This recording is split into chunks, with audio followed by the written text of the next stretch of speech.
Well, today we're actually looking at the intake manifold on my Chevelle. It's a Holley 300-38 Street Dominator. And the problem with these Holley intakes is there's multiple versions of Street Dominators and Strip Dominators for that matter, from the 70s to the current time period. I don't know what year this one is. It's an older one, probably from the 80s. And the reason I bought it, it's been modified.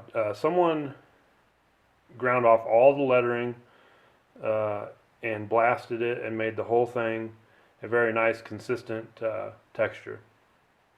So the reason I bought this on eBay last year, I believe, was because the casting looks identical to a factory GM manifold. The external dimensions of the runners look identical if you have them side by side, and I just wanted to give it a try. So last year when I took off, or maybe it was this spring, I took off the dual quadrajet Offenhauser setup, and I wanted to go back to a single Holley carburetor, basically for drag strip testing, to see which one was faster or slower, whatever.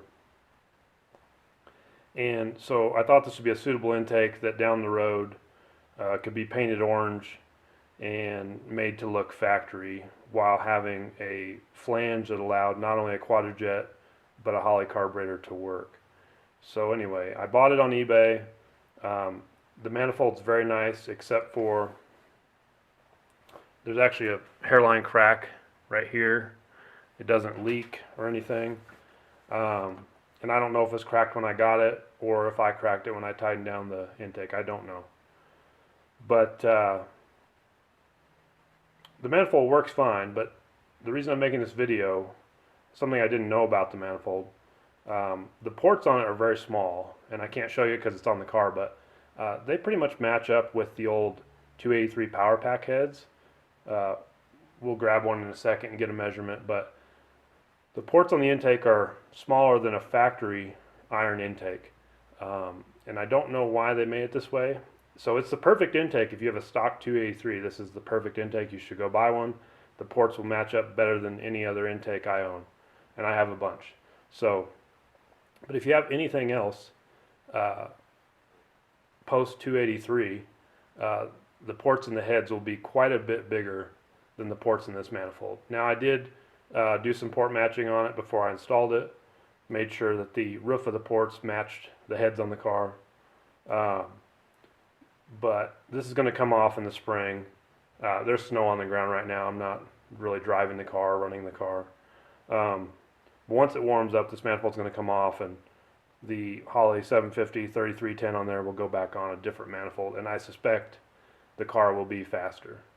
We'll see how much, I don't know. And with Bandimere closing, which was my nearest track, I'll just be testing elsewhere or with the draggy module, so it won't be exactly, you know, great back-to-back testing because I won't be running at the same drag strip. So anyway, I'm going to grab the camera here and just give you a couple different views of this intake. Like I said, great intake if you have a stock 283, but I would not recommend this intake for anything else because the ports are too small. There's a better view of the front of the intake. It would have had the firing order on it and Holley logos and all that. And see if I don't know if it'll focus in on here, but